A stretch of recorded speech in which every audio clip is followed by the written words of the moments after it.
Bienvenidos a esta clase de distocias del parto. Nos vamos a plantear como resultados de aprendizaje para esta clase, específicamente el poder reconocer las distocias del trabajo de parto y además el identificar cuáles son las causas relacionadas con estas distocias. De modo introductorio, acá vemos el conducto del parto, ¿ya? Específicamente vemos en la imagen que está a la izquierda, la imagen A. Este es el útero, un embarazo de término que todavía no está en trabajo de parto. Vemos que hay un cuello cerrado, un orificio cervical interno y externo que están cerrados. Por lo tanto, este útero todavía no está en un trabajo de parto en fase activa. Después, cuando pasamos a una fase activa, ocurren estas modificaciones. Vemos ya notoriamente una distensión y una dilatación en el orificio cervical, ya tanto interno como externo. Vemos este aquí anillo de contracción y esta es la parte posterior, la parte superior del útero, específicamente el cuerpo uterino y acá el fondo del útero, que es la que es el motor y la fuerza de las contracciones uterinas. Por lo tanto, vamos a ir viendo algunas distocias que se van a relacionar en esta primera parte específicamente con la dinámica uterina. Entonces, primero vamos a hablar de las distocias del trabajo parto. Específicamente nos vamos a plantear con la fase latente prolongada y la falla en la progresión del trabajo parto.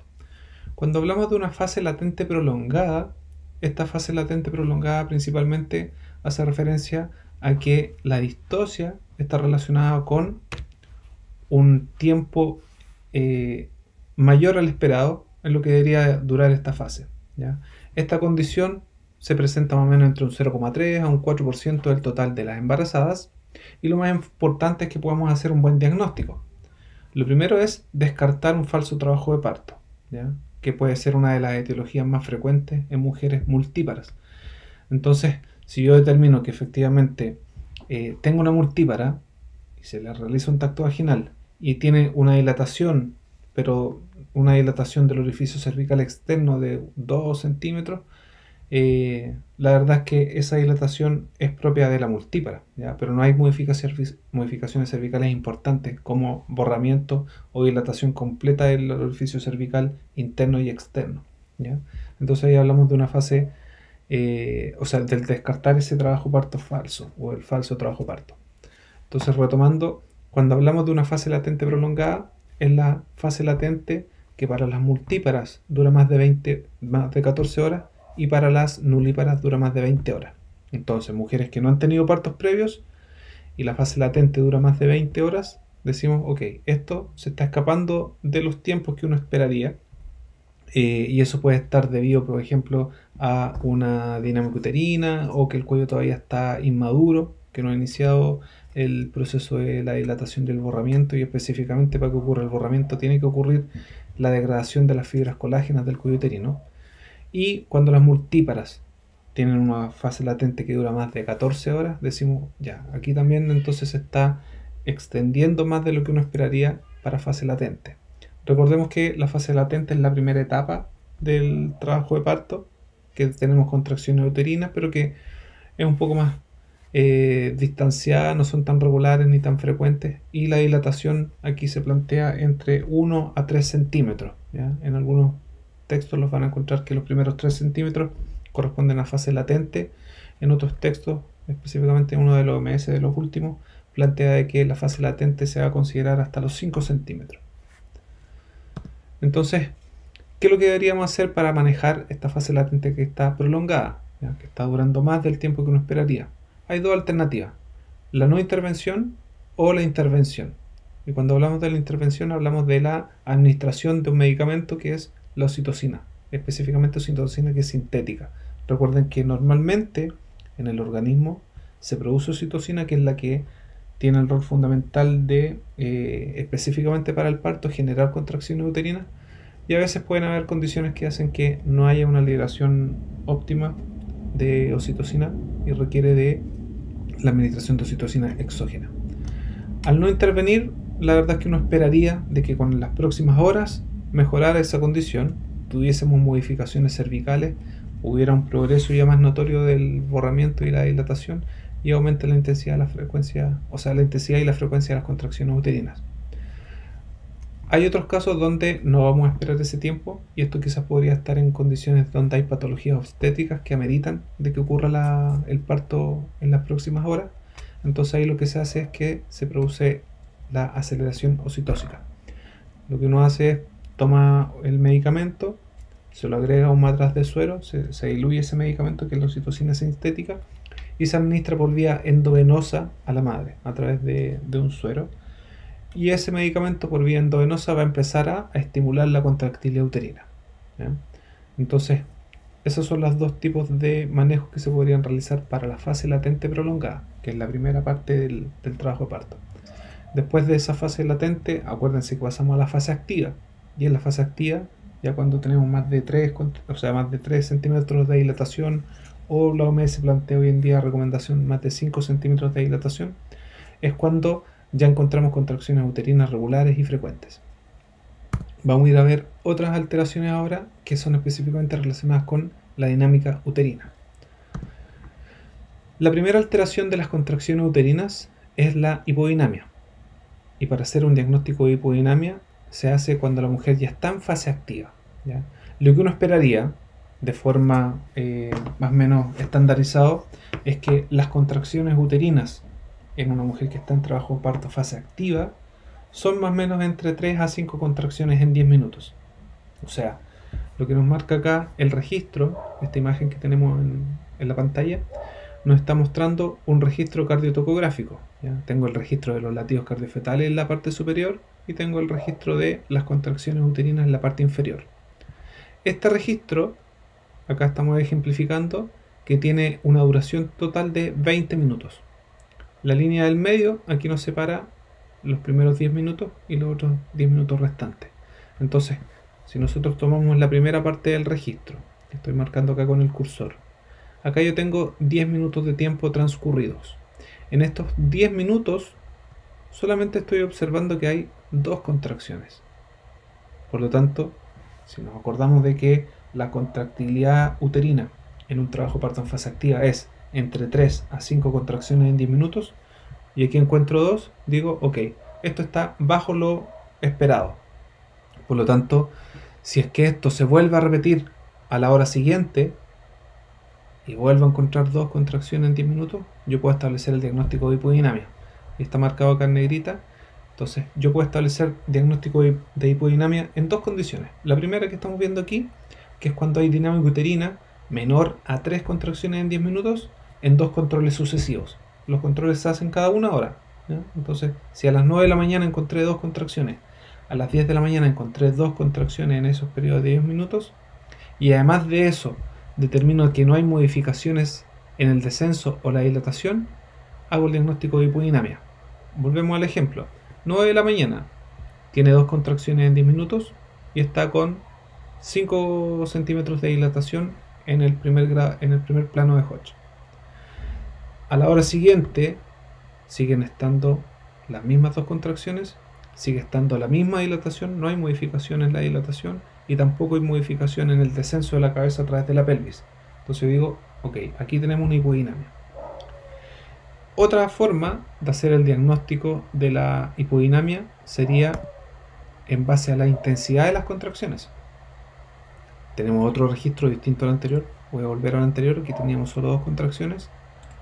Otra forma de hacer el diagnóstico de hipodinamia es que yo tenga dinámica uterina en rango normal de frecuencia.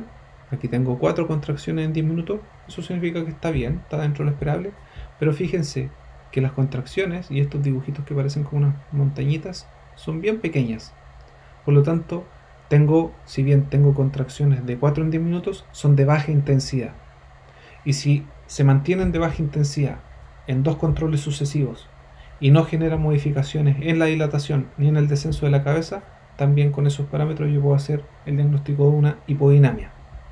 Recuerden ustedes que son las contracciones uterinas las que son el motor, que van a estar empujando el feto hacia abajo para que la cabeza del feto logre producir la dilatación del cuello uterino y logre avanzar a través de la pelvis. Por lo tanto, esas contracciones, si son de muy baja intensidad o son muy espaciadas, van a hacer que no tengamos modificaciones notorias en la dilatación y en el descenso de la cabeza. ¿Cómo yo hago este diagnóstico de hipodinamia? Tengo que determinar cuántas contracciones tengo en 10 minutos. Y lo puedo hacer de dos formas. Lo puedo hacer manualmente. Yo pongo la mano en el abdomen de la madre y específicamente en el lugar donde se encuentra el fondo uterino. Y en 10 minutos yo voy a contar cuántas contracciones siento, palpando manualmente. O también podría instalar el monitor cardiofetal y tener el registro impreso, que es lo que tengo acá en la imagen. Y también aquí podría tener yo el gráfico o podría tener el registro de las contracciones uterinas. ¿Qué es lo que podríamos hacer para manejar esta hipodinamia? Podríamos administrar oxitocina exógena, que es lo que vimos anteriormente, como se puede ocupar en el caso de la fase latente prolongada. Se usa la misma dosificación de medicamento para corregir la hipodinamia. Aquí vamos a administrar oxitocina por vía endovenosa. Se hace un cálculo específico, no lo vamos a ver acá, de cuál es la dosis que correspondería inicialmente y después ir aumentando las dosis hasta alcanzar el efecto que queremos, ¿ya? Entonces, en estos casos nosotros vamos a ver de que está marcado ahora en negro que la dinámica uterina es de baja intensidad. Si bien tiene 4 en 10 minutos, son de baja intensidad y no son capaces de generar modificaciones tanto en el descenso como en la dilatación, ¿ya? Ahora nos vamos a la otra vereda. Aquí tenemos muchas contracciones uterinas y es notorio ahí en el registro. Recordemos que lo normal son entre 3 a 5 en 10 minutos y aquí si contamos en este periodo de 10 minutos de trazado, encontramos 1, 2, 3, 4, 5, 6, 7, 8 contracciones en 10 minutos. Eso es demasiado. Por lo tanto, lo establecemos como una taquisistolía. Además de ser muchas en frecuencia, ¿ya?, son intensas. Fíjense hasta dónde llega acá. Recuerden que la intensidad de la contracción uterina nosotros la medimos en milímetros de mercurio. La intensidad promedio son entre 50 a 60 milímetros de mercurio, ya que estaría como a este nivel que marca el cursor. Y acá están llegando casi a los 90 a 100 milímetros de mercurio. Entonces, además de ser frecuentes las contracciones, de superar las 5 contracciones en 10 minutos, son intensas y además de ser intensas, tienen un aumento en el tono basal. Entonces, esas tres cosas en conjunto me dan el diagnóstico de hiperdinamia, que es el que aparece acá en el título arriba.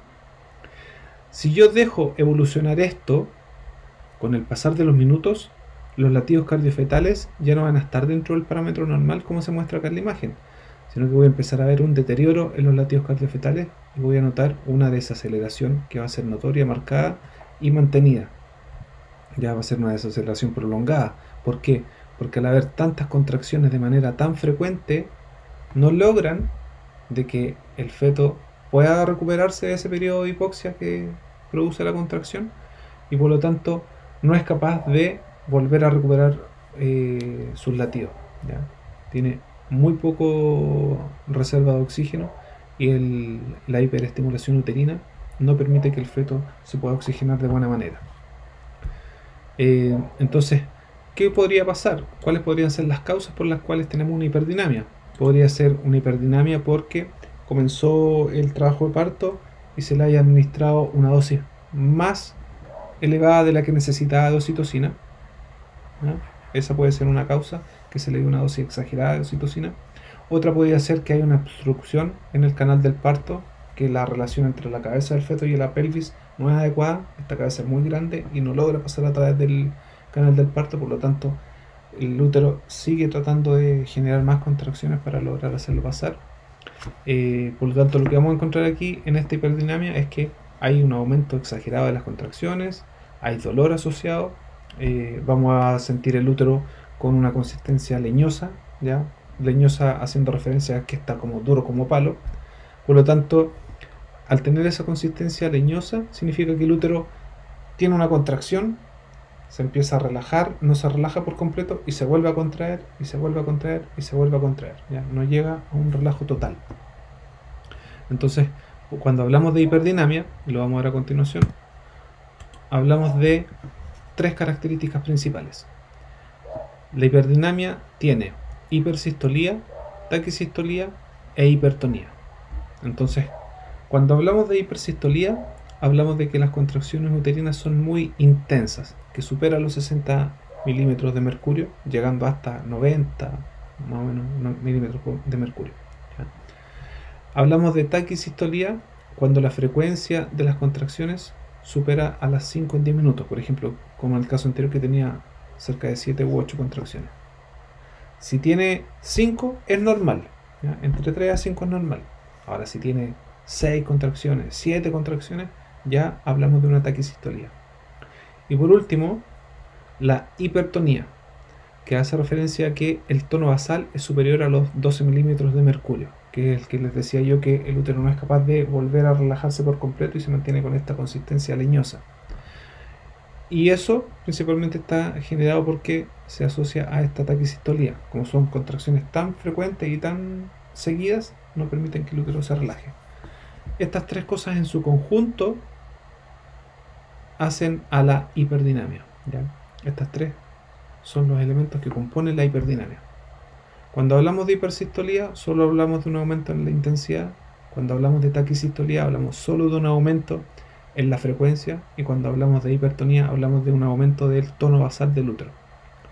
Cuando hablamos de hiperdinamia, son las tres cosas presentes en conjunto, ¿ya? Para que lo recuerden y no tengan confusión con esos conceptos. Entonces ahí tengo para ejemplificar de mejor manera. Tenemos que este periodo son 10 minutos de registro, ¿ya?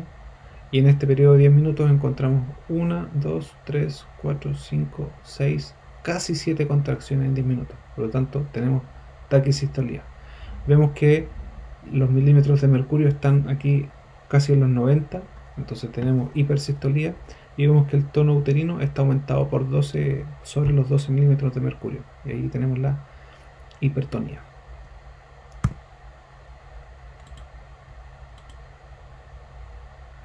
Entonces ahí podemos observar taquisistolía, hipersistolía y el tono uterino aumentado como hipertonía. Ahora también vamos a encontrar otro tipo de distocias, y estas están principalmente asociadas a la deflexión de la cabeza. La presentación cefálica, que es la más habitual y la más frecuente que vamos a encontrar, también puede tener algunas alteraciones dependiendo de la flexión o deflexión de la cabeza. Teniendo la cabeza fetal con una flexión máxima, como lo marca acá esta óvalo punteado, es lo ideal y es lo normal por excelencia. Cuando la cabeza del feto no logra alcanzar esa flexión completa, queda deflectada, y mientras más deflectada esté, los diámetros que se están presentando de la cabeza al estrecho superior de la pelvis son mayores. Por lo tanto, la cabeza llega hasta la pelvis menor, se encaja en el estrecho superior de la pelvis. Por lo tanto, al ser grandes los diámetros, la cabeza no logra descender. Entonces, el feto, cuando nosotros vemos que presenta una actitud de flexión completa, está ofreciendo los menores diámetros de su cabeza y logra pasar a través del canal del parto. Cuando nosotros vemos que la flexión es incompleta, lo que estamos encontrando aquí es que los diámetros son mayores, por lo tanto impiden el descenso de la cabeza a través del canal del parto. Entonces lo que vamos a encontrar aquí serían, por ejemplo, presentaciones anómalas, cuando la cabeza se empieza a deflectar, y dependiendo del grado de deflexión podríamos encontrar presentaciones cefálicas, pero no presentaciones no presentaciones suboccipito-bregmáticas, por ejemplo. Aquí podríamos encontrar presentaciones de bregma, o de frente o de cara. Si la presentación se ofrece de esa forma, yo a través del tacto vaginal podría tocar lo que se marca acá, ¿ya? Podría tocar la fontanela anterior, podría aquí en este otro caso tocar la fontanela anterior, y además de eso tocar la frente, y en el último caso podría tocar la cara. Y estas son presentaciones distóxicas que no son compatibles con el parto vaginal cuando son un embarazo de término, ¿ya? Por lo tanto, la distosia de la actitud, la cabeza fetal puede presentar diferentes grados de deflexión. O sea, cuando hablamos de deflexión hablamos de la extensión del cuello. De modo que el diámetro de la cabeza fetal que se ofrece al estrecho superior de la pelvis va cambiando y va haciendo más difícil el mecanismo de parto. Por lo tanto, de esta forma, en vez de que el occipital esté flexionado, ¿ya? Y que se mantenga la flexión normal de la cabeza, vamos a encontrar de que los diámetros que se van a estar ofreciendo son mayores. A continuación aquí vemos el detalle de estos. Encontramos la presentación de sincipucio o bregma. Se caracteriza principalmente porque la flexión del polo cefálico no es completa, de tal manera que la zona de la cabeza presentada al estrecho superior de la pelvis es la fontanela anterior o bregmática. Entonces aquí el diámetro presentado es el occipucio frontal, que mide en promedio unos 12 centímetros, y el punto de reparo es la presentación de la fontanela anterior o bregma. Esta no es una presentación frecuente de encontrar a fines del embarazo, ya se presenta en un 1% del total de los embarazos. Sin embargo, con cierta frecuencia el feto podría iniciar el descenso a través del canal del parto, y luego, después que sigue avanzando, podría cambiar de esa presentación de sincipucio bregma a una suboccipito bregmática, que es la que sí buscamos. Entonces esta eventualmente podría cambiar a una flexión mucho más marcada. Por otro lado, cuando tenemos la otra presentación, que es la de frente, aquí esta es una de las más distóxicas de las presentaciones cefálicas. La región frontal es la que se está presentando. Aquí el diámetro del occipucio mentoniano es más o menos de 13 centímetros y medio. El punto de reparo en la nariz, que es el que nos sirve para poder evaluar la rotación que está teniendo interna de la cabeza dentro de la pelvis. Esta es una presentación que es infrecuente, ya la verdad es que debe ocurrir más o menos de un 0,1% de los embarazos. Cuando se presentan de frente los fetos cefálicos, lo que vamos a encontrar es que, por lo tanto, vamos a encontrar un trabajo de parto que no es compatible con un parto para vía vaginal. Entonces va a terminar con una cesárea de urgencia, así que no va a ser compatible con un parto vaginal. Tenemos también otras presentaciones cefálicas deflectadas, y aquí lo que vamos a observar es que específicamente que hay una presentación de cara. Se caracteriza principalmente por la total extensión de la cabeza fetal, de tal manera en que el occipucio alcanza a la columna cérvico-dorsal y el feto, ¿ya? O el cuerpo del feto toma una forma característica en S.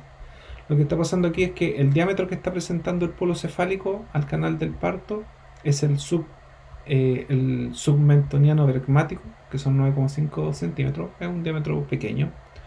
El punto de reparo es el mentón, y ocurre también muy poco frecuente, ya debe ser de un 0,1 a un 0,2%. Esta es una presentación que también es distóxica, es menos anormal que la presentación de frente. Si fuera un feto muy pequeño, probablemente podría pasar que sea a través del canal del parto, pero generalmente son partos que si es un embarazo de término, un feto que pese más de 3 kilos, también va a terminar siendo una cesárea, porque no va a ser compatible con el parto vaginal. Aquí hay un cuadro comparativo de las variedades de las presentaciones cefálicas, donde tenemos las de vértice, las de bregma, de frente y las de cara. Aparecen con sus descripciones específicamente para que la puedan revisar, cuáles son las medidas de los diámetros que están ofreciendo al estrecho superior de la pelvis y cuáles son los puntos de reparo, ¿ya? No voy a entrar en detalle de los puntos de reparo, eso de seguro lo vieron cuando vieron el mecanismo de parto, que el punto de reparo es el que les va a servir a ustedes para poder establecer la variedad de posición específicamente, que es lo que yo puedo palpar con mis dedos. Ahora, factores de riesgo para distocias de la actitud. Las causas principalmente podrían estar asociadas a veces a tumores o malformaciones de la cabeza del feto, o tumores o malformaciones a nivel del cuello del feto. Entonces, esas podrían ser como algunas de las causas que podrían generar estas presentaciones anómalas.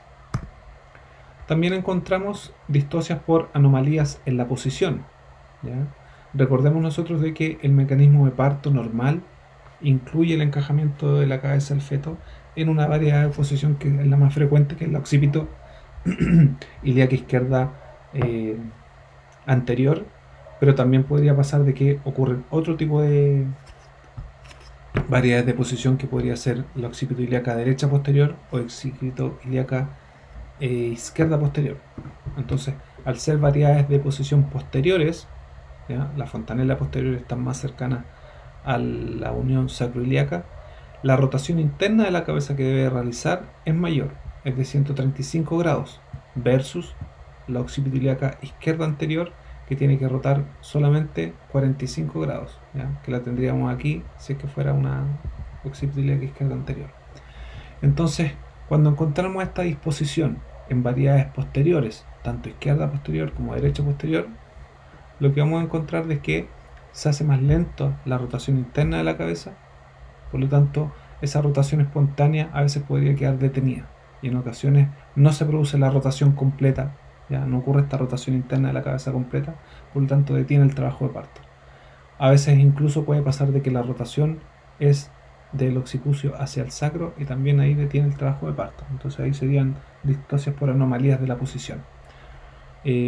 Importantísimo que ustedes manejen al revés y al derecho las variedades de posición. No quiero tomar aspectos que ya de seguro los trabajaron en la clase de mecanismo de parto. Ahí vieron los 6 tiempos del mecanismo de parto, la rotación de la cabeza, las distintas 8 variedades de posición, cuál es la más frecuente, cuántos son los grados que rotan internamente en la cabeza, ¿ya? Así que si les queda alguna duda con la variedad de posición, les recomiendo que vayan a revisar el material de la clase de mecanismo de parto.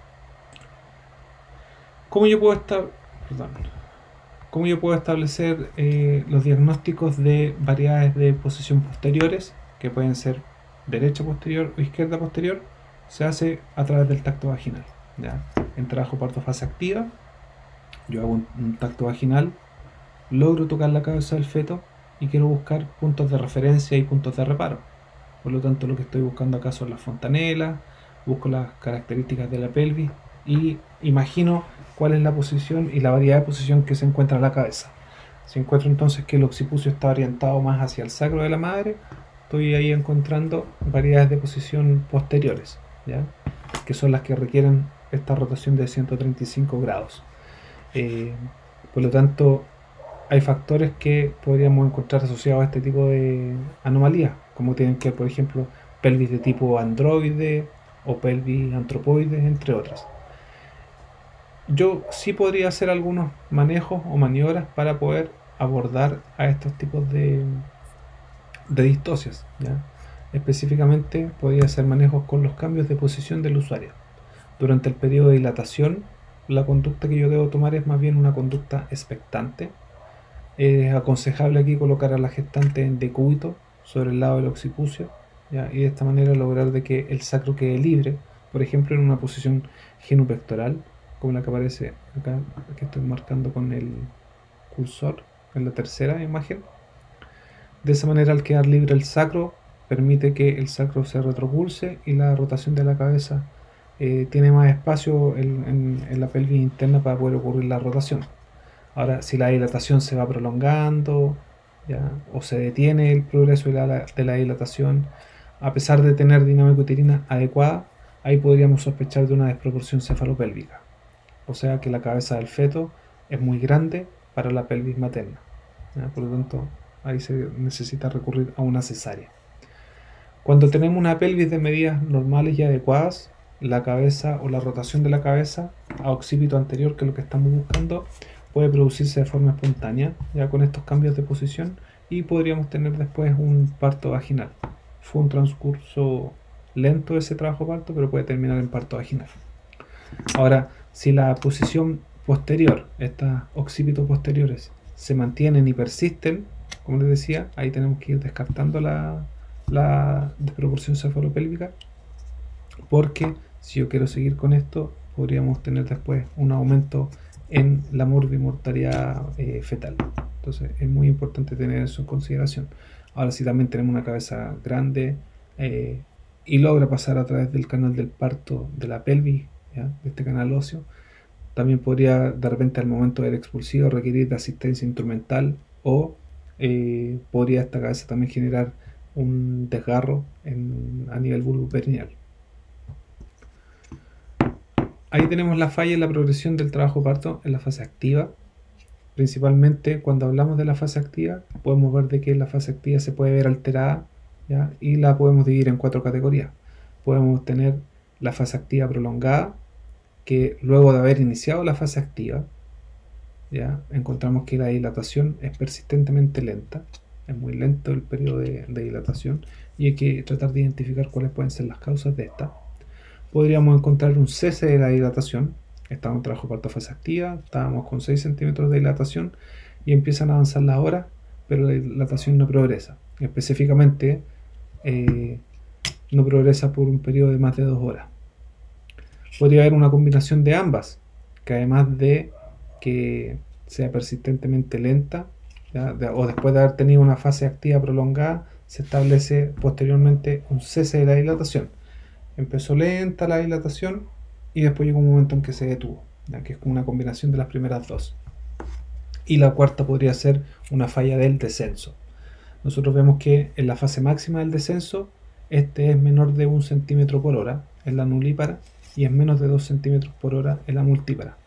Lo normal es de 3,3 centímetros por hora en nulípara y de 6,6 centímetros por hora en multíparas. Recuerden ustedes que para determinar el descenso de la cabeza nosotros vamos a ocupar los planos de Hodge. Entonces ocupamos planos de Hodge como referencia anatómica y queremos ver cómo la cabeza va descendiendo a través de esta pelvis. Entonces uno esperaría que en un trabajo parto fase activa, además de tener la dilatación del cuello uterino, tengamos el descenso de la cabeza, que las dos cosas vayan ocurriendo en conjunto. Importante tener en consideración la guía perinatal y el documento de la OMS del 2018, principalmente porque aquí se podrían encontrar con algunas definiciones que pueden tener variaciones, ¿ya? Principalmente la guía perinatal es una de las referencias que ocupamos para identificar los manejos, tratamientos en los trabajos de parto y en embarazada o en los pospartos, y aquí aparecen algunas definiciones que se deben actualizar y que probablemente en la nueva edición de la guía perinatal van a tomar estas recomendaciones de la OMS del año 2018. Pero esto también se los tengo que contar porque también es válido el del 2018, ya está pasado varios años y hay algunos países que ya la han ido adoptando. Ahí hay un cuadro resumen de definiciones de la guía perinatal y de la página de la OMS. Plantean la fase latente de la guía perinatal hasta los 3 centímetros, la fase latente la plantea la OMS hasta los 5 centímetros, ¿ya? Y eso lo aplicamos a esta fase latente prolongada. La fase activa también la plantea entre los 3 a los 10 centímetros la guía perinatal. La OMS recomienda que se considere fase activa desde los 5 centímetros en adelante. Y así entre otros tiempos que también yo creo que va a ser interesante que los consideren, ¿no? Porque de seguro que lo deben haber visto en otra de las clases también. Como les decía, vamos a ir viendo cada uno de estos puntos: fase activa retardada o prolongada, cese de dilatación, la combinación de ambas y la falla del descenso. Cuando hablamos de fase activa retardada, tenemos que las causas más frecuentes de estas son: 1, las contracciones uterinas que son de baja intensidad o de baja frecuencia, o sea, una hipodinamia. La hipodinamia podría generar una fase activa retardada. Podríamos encontrar una distosia de posición, por ejemplo, una occipito posterior, occipito ilíaca izquierda posterior, occipito ilíaca derecha posterior. Podríamos encontrar una desproporción cefalopélvica, que la desproporción cefalopélvica también está marcando aquí esta fase activa retardada. O podríamos encontrar que a veces la anestesia epidural también podría estar influyendo en la fase activa retardada, ¿no? O sea, que después de iniciar la fase activa, la dilatación se hace persistentemente lenta. El segundo era el cese de la dilatación. Aquí ya dejó de ser lenta, en definitiva paró, se detuvo, no hay más progreso en la dilatación. Este es un desorden frecuente en la fase activa del trabajo parto. Dentro de los desórdenes o distosia, este es uno de los más frecuentes. La gran mayoría de los casos se asocia a fases activas retardadas o a fallas del descenso en la presentación. Y la causa más importante del cese de dilatación tiene que ver con la distosia de posición de la cabeza fetal. Recordemos las distosias de posiciones que podrían estar relacionadas con las variedades posteriores o que también lo podríamos asociar a las presentaciones anómalas. El tercero, que era la combinación de los primeros dos, vamos a encontrar de que la cabeza del feto, aquí por ejemplo en una DSP, está generando una dificultad en el progreso, está haciendo que la cabeza no logre descender y que no logre avanzar la dilatación, y esto va a ser principalmente porque el tamaño de la cabeza del feto y el tamaño de la pelvis no tienen buena relación, ¿ya? por lo tanto la cabeza empieza a encajarse y no logra seguir avanzando. Por lo tanto, lo que encontramos aquí es que la cabeza empieza a tener modificaciones, se trata de empezar a adecuar, aparece la bolsa serosanguínea, podríamos encontrar un cabalgamiento de los huesos parietales, podríamos encontrar un edema del cuello uterino, podríamos encontrar, por ejemplo, características de la pelvis que me están diciendo que esta pelvis no tiene los diámetros suficientes para poder soportar el paso de la cabeza del feto. Por ejemplo, si encontramos un sacro plano, o si encontramos espinas ciáticas prominentes o paredes convergentes, ¿ya? Y ahí recordemos la parte de la anatomía de los tipos de pelvis. Podríamos encontrar que la mujer tiene, por ejemplo, sensación de pujo antes de la dilatación completa, un rebalse suprapúbico de la cabeza. Todo eso son signos sugerentes de desproporción cefalopélvica. Y la falla en el descenso, que también está muy relacionado con lo que les comentaba recién. La gran mayoría de las mujeres que tienen falla en el descenso de la cabeza fetal es porque hay DCP, y el diagnóstico lo vamos a hacer nosotros en base a la ausencia del descenso en la segunda etapa del parto, entre dos exámenes vaginales separados por 1 hora. ¿Qué es lo que tenemos que tener en consideración aquí? Si yo quiero hacer el diagnóstico de la falla del descenso, tengo que asegurarme primero que tengamos dinámica uterina adecuada y que no sea la falla en la dinámica uterina la que esté produciendo una falla en el descenso. Entonces, si yo veo que tengo dinámica uterina adecuada, que además de eso estamos en fase activa y que además de eso ya está con membranas rotas, por ejemplo, que podría favorecer el que descienda la cabeza con más facilidad, y empiezo a encontrar estos signos sugerentes de desproporción cefalopélvica, digo, ok, aquí ya establecemos que hay una falla del descenso. La causa probable podría ser una desproporción cefalopélvica, por lo que les comentaba anteriormente, modificaciones plásticas de la cabeza, bolsa serosanguínea, cabalgamiento de los huesos parietales, o que encontremos una pelvis que tiene espinas ciáticas prominentes, o que tenga sensación de pujo antes de la dilatación completa. Incluso hay una prueba que se hace, que es la prueba de Gilles-Müller, que corresponde a cuando la mujer está con una contracción, yo realizo un tacto vaginal y en la contracción le pido que puje, y al pujar, si yo noto que la cabeza no se mueve, que se mantiene estática y se mantiene fija y no tiene ningún movimiento, también voy a sospechar de que sigo sumando aspectos que me están diciendo aquí hay una desproporción cefalopélvica. Y por último, vamos a tener que las causas más frecuentes en la falla de la progresión de la fase activa son dinámica uterina que es inadecuada, esto generalmente es para las multíparas, que hay desproporción cefalopélvica, que hay distosia en la posiciones posteriores, como la derecha posterior o izquierda anterior, y los asincletismos, ¿ya? El asincletismo es cuando nosotros vemos de que la cabeza le está costando descender a través de la pelvis, por lo tanto empieza a tener estos movimientos y voy a encontrar de que la sutura va a estar más orientada o hacia el pubis o hacia el sacro. Entonces eso lo puedo determinar a través de un tacto vaginal. El sincletismo es lo que yo esperaría normalmente que ocurra dentro del segundo tiempo del trabajo de parto, que es el descenso de la cabeza a través del canal del parto. El asincletismo podría ocurrir, pero cuando ya es marcado y se mantiene, es un signo sugerente de DCP. Y por último, el manejo que deberíamos hacer primero es intentar descartar la DCP. Una vez descartada la DCP, lo segundo sería evaluar la dinámica uterina. O sea, si veo que no hay signos sugerentes de DCP, encuentro una buena relación, determino que hay un buen espacio. ¿Cómo puedo determinar ese espacio? Por ejemplo, acuérdense de la conjugada diagonal. Yo puedo establecer la conjugada diagonal a través de mis dedos, puedo hacer un tacto vaginal, con la conjugada diagonal puedo obtener un valor aproximado de una conjugada vera, y si ese mide más de 10,5, yo diría que la pelvis es más o menos adecuada para que pueda pasar la cabeza del feto. Si veo que descarto la DCP, después tengo que evaluar la dinámica uterina también y asegurarme de que está con 3 a 5 contracciones en 10 minutos, que está dentro de lo esperado, y que la intensidad de las contracciones son las suficientes para poder ejercer presión en el feto y que la cabeza del feto vaya distendiendo el cuello.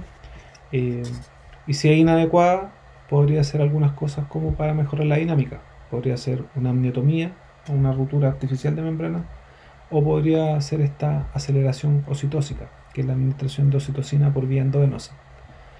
Si la dinámica uterina es adecuada, o sea, si descarto la DCP y descarto una alteración en la intensidad y la frecuencia de las contracciones, tendría que también quizás determinar si es que es posible o no realizar una prueba de trabajo parto. ¿En qué consiste la prueba de trabajo parto? Es tratar de dar las condiciones óptimas para determinar si es que la cabeza del feto es capaz de pasar a través de la pelvis. ¿Cómo evalúo esa prueba de trabajo parto? Las condiciones óptimas serían, primero, que esté en trabajo parto en fase activa. Segundo, que tenga contracciones uterinas entre 3 a 5 contracciones en 10 minutos. Tercero, que yo vea que la monitorización y los latidos cardiofetales están dentro del rango normal.